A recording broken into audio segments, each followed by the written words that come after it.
It's Friday, Feedback Friday, the feedbackiest day of the week. Ha! Okay, sorry guys. It's obviously voice still not there. Not going to do any Patreon jingle today, so just help support the channel, become a monthly patron, patreon.com/LandaKate. Thanks. Sorry about the cough. Voice is still kind of fried. Yeah, I did get better as the video went on yesterday. That's what adrenaline does. That's the nature of it. I felt shitty afterwards. But I'm trying to do today just to stay on it because I always miss Monday and I had to cut yesterday short, the stream. So I'm having trouble doing everything lately. It's just a lot. But I do want to say that, the Patreon thing is an example of when there is an incentive for me to change something. Hey, that works better than someone just saying they hate it. Someone said they would up their Patreon support if I changed the jingle. And so I did. That's better than just saying that someone hates it. Because here's the thing, and this is true for every video I did this week. Someone getting offended by something a YouTuber says, par for the course. After a while, you barely notice it anymore because it is just white noise. If somebody makes a really solid point, that's different. That cuts through. But somebody hating on something you've done, you stop noticing it anymore. And that's not deliberate. It's just sort of a self-defense mechanism. Just a point. I was surprised at how positive the response to the Sindel video was so far. Who knows if it'll hate bombed from something, but so far, pretty positive response. More than I expected. Some people disagreed with me, but the likes versus dislike, it didn't get dislike bombed yet. Even though one person accused me of talking about Mortal Kombat 4 clicks. Nobody's, I talked about Death Stranding and Dragon Age this week too. What makes Mortal Kombat different? There was an interest in me talking about Sindel. That's not done. Well, it's all for clicks. Let's face it, at the end of the day, it's all for people to watch. But I'm not as bad at that. Something being of interest to an audience is not the same as doing it for clicks. The Death Stranding video, again, not terribly rated, not terribly low traffic, not as high traffic as the stuff I put out about it before launch. And I did that as a request from someone from Twitch. I tried it. This is why I prefer to keep post-launch content on Twitch, just because once a game comes out, I don't know, people aren't that interested. I'm finding Death Stranding fascinating. I am. There are some clunky things about the user interface. As people pointed out, it's very old school Metal Gear. But what the game is trying to do is, I think, laudable, and it's surprising because what I'm seeing in the themes is not what I saw in any of the reviews. And it makes me wonder if that's sort of the poignance of the game, that this is a game about connections, making connections, physical connections, emotional connections, mental connections. And that kind of ties into the thing about criticism becomes white noise on YouTube, because you don't want that to happen, but it kind of has to.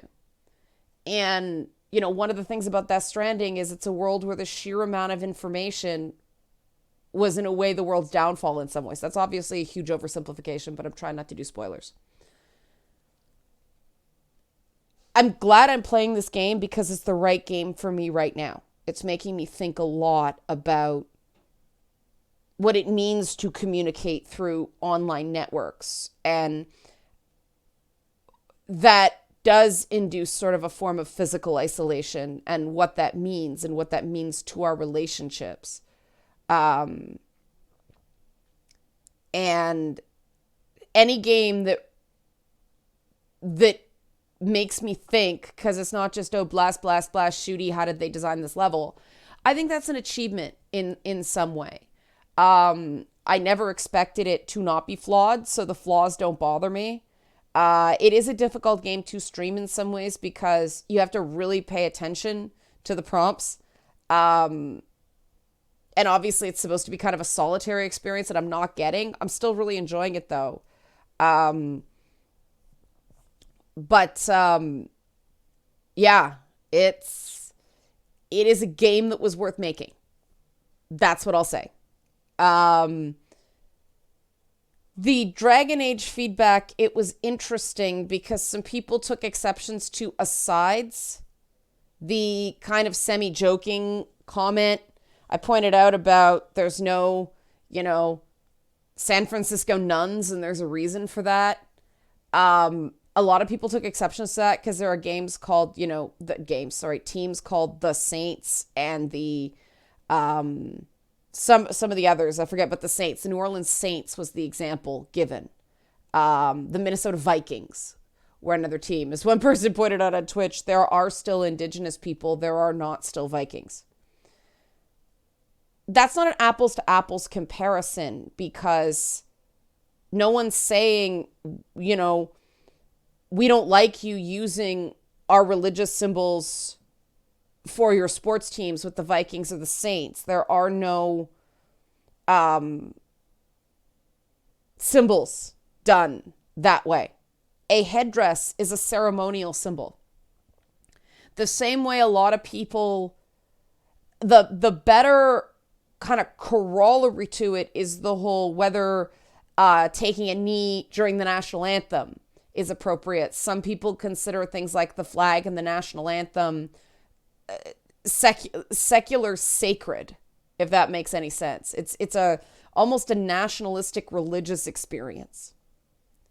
And even that's not the same as somebody else deciding to take your culture's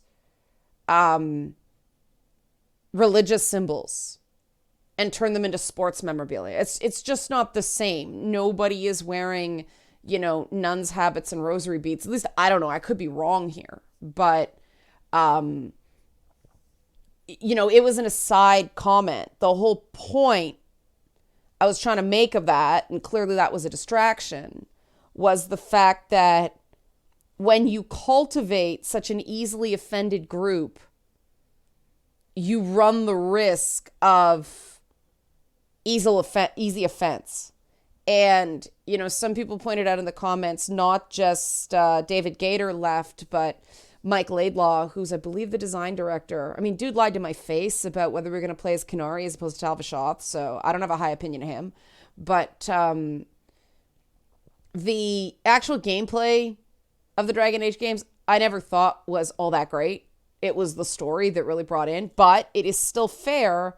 Just because I don't think it was the best work doesn't mean he didn't care about the world and the characters. And so even with those caveats, I do think that's a valid point. They didn't just lose David Gator. They've lost both of the top people on the games. And we've sort of seen with Halo, with Gears of War, a lot of game franchises do lose something when the original creators leave. I'm sure there are examples of some that haven't, but it does tend to lose something. I don't think that's just it, though. I do think there are structural things that cause them to leave. I also do think that the thing about Gator and his contributions were that dude understood romance. He understood how to create, I'm talking capital R romance, romantic movement storytelling. He knew how to tell epic fantasy with characters that made you care. And it's funny because a lot of people complain about Sarah in Dragon Age. The character that actually put me off the most was the Iron Bull. I get that Sarah's annoying, but I actually found the Iron Bull repulsive in that he was a bully. And when I'm trying to play hero as you do in the Dragon Age games. It's not the BioWare games, you're hardwired good guy. Back in the day with the Forgotten Realms games with Baldur's Gate, you could play as a villain. Now it's Paragon Renegade. You're saving the world no matter what, right? Like, it's not like other games where, like the Fable games, you are encouraged in some quest to do despicable things. The BioWare games are not like that. You are a hero. And the Iron Bull was just a guy who, like, lied, was potentially sexually harassing the kitchen staff, decided to viciously taunt Dorian's masculinity as a form of flirting. The character was just gross, as far as I was concerned. And I don't really feel like that was deliberate. Like, I thought it was all the stereotypes that are out there about pansexual people, as opposed to, no, a pansexual person can be loyal. They don't, we don't sleep with everything. We are capable of monogamy. We just don't really care if someone is male or female, trans or cis, in terms of finding them attractive. That's all it is. And I'm not saying that if that was my only issue with the game, it would make the whole game irredeemable, because if there are plenty of characters I do like, I just think BioWare, of all companies, I'm disappointedly surprised, and I think that's a show of the change in writing. Hello, Momo. But to be clear, I do hope, like, part of the reason I'm making some of these videos now, and I think other people are in the same place, is there are a lot of us that still care about these franchises. And to those who claim that, Dragon Age 2 had a lot of interesting ideas and they missed the mark on a lot of them, I absolutely agree with you. That's what happens when a developer is rushed to make a game in 18 months. That's what I'm talking about, of a structural management problems that wasn't fair of EA to do to that team. I think the morale loss of the game getting, canceled, everybody pulled off, everybody get put back on, that on again, off again, on and off again thing, that also does things to team morale, and that impacts the final product, or at least how good people can feel about the final product. And I think that's a real problem too, because how do I put this? Criticism is going to come. I'm going full circle now on this Feedback Friday. Criticism is going to come.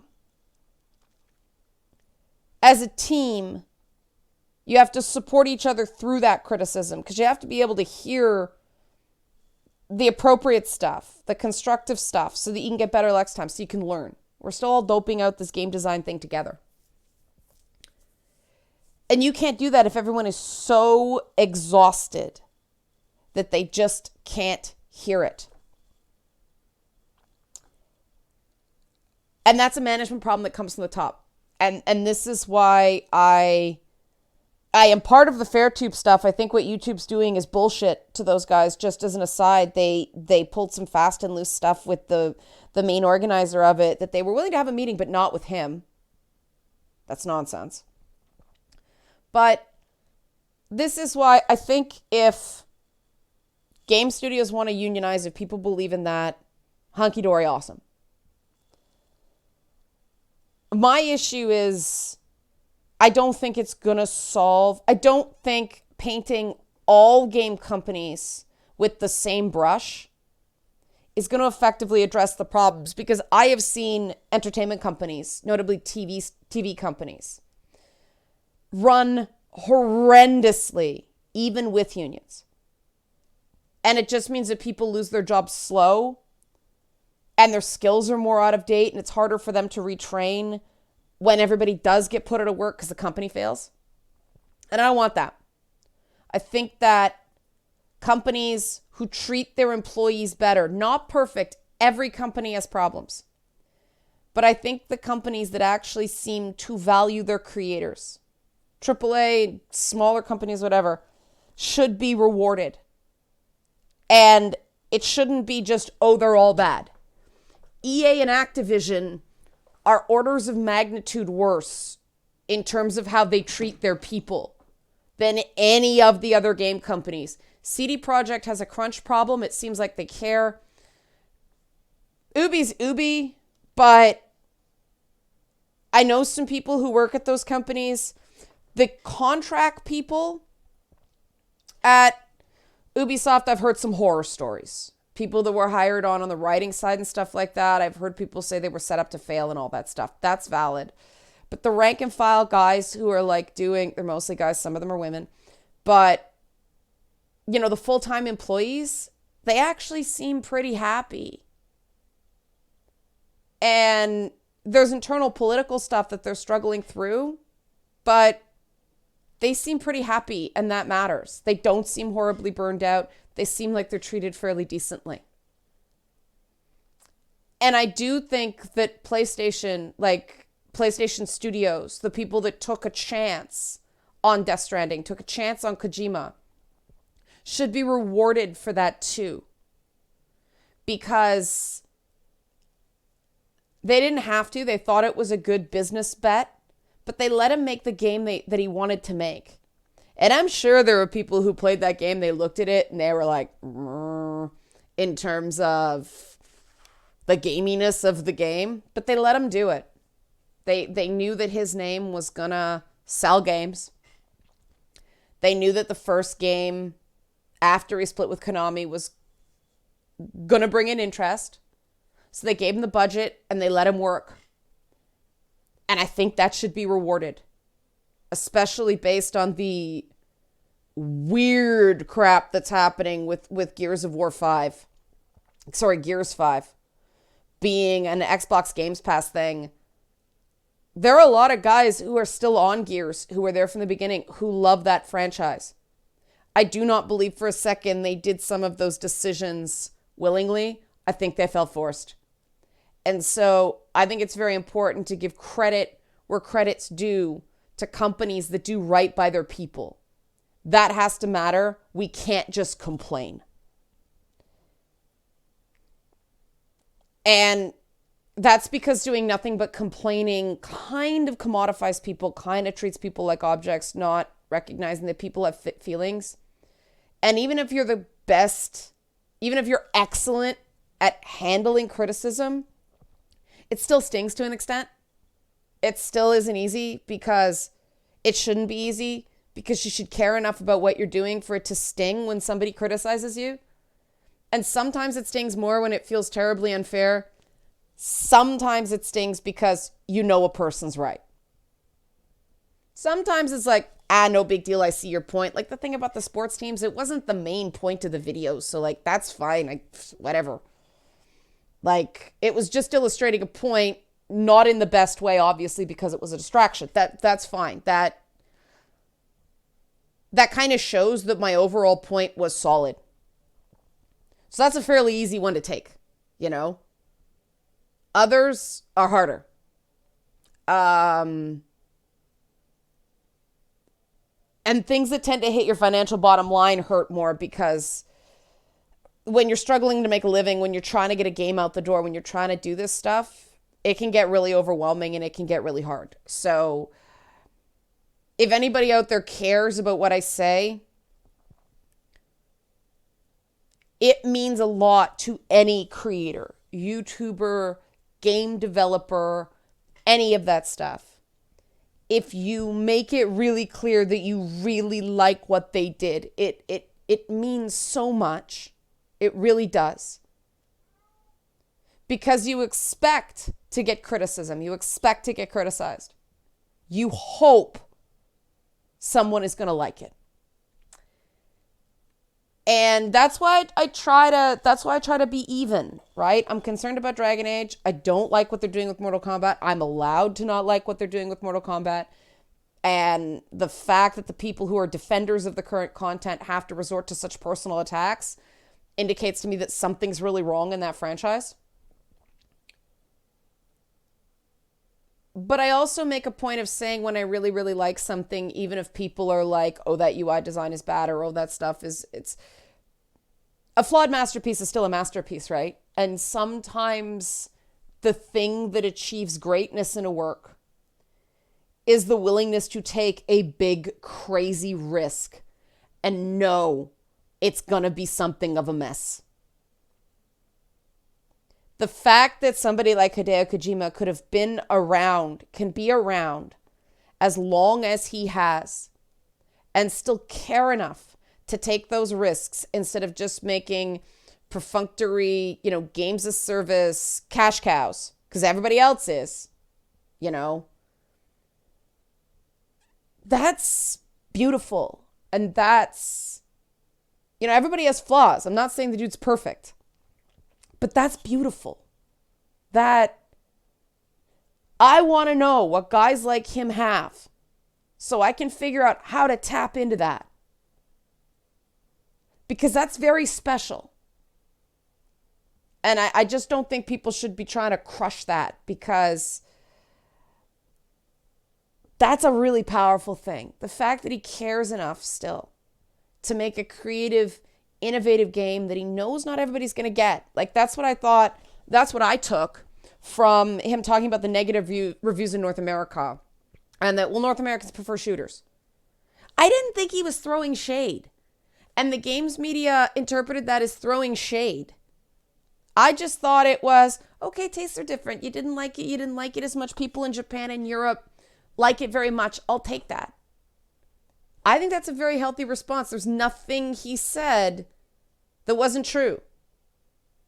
Americans do prefer shooters more than Europeans and the Japanese do. That's just fact. The Japanese prefer driving games more. And other types of games, dating sims, virtual novels, like those kind of adventure games, the adventure games that people can't tell the difference between visual novels or dating sims, those are much more popular in Japan. We censor the crap out of, dating sim type games here. It is different tastes. That's totally valid. If there's an audience or something, who cares where it is, right? Like, I don't see why people got all up in arms about him just saying, okay, it's not to everybody's taste, which is what I took from it. I didn't see anything actionable with what he said. I thought he was telling the truth. There are people in North America who still like what he did. I'm not that far in, but I like the idea. I'm sure there's going to be execution burps along the way. Like I said, there could be more context sensitive prompts that would have been helpful. I think that might be somewhat deliberate that they're not, because of the feel of the game, but it does increase the frustration level. Deliberate choice, likely, hopefully, fair enough. But yeah, I just wanted to end on a positive note, because it sounds like a lot of people, myself included, are really struggling right now. And it's times like this that we have to cling to the good, because that's the only way to get through, right? So I'll leave it there. I hope everybody has a really good weekend. Help support this channel, become a monthly patron, patreon.com/LeannaK. I will resume the Showtune stuff when my voice isn't kind of raunched, okay? Have a great weekend.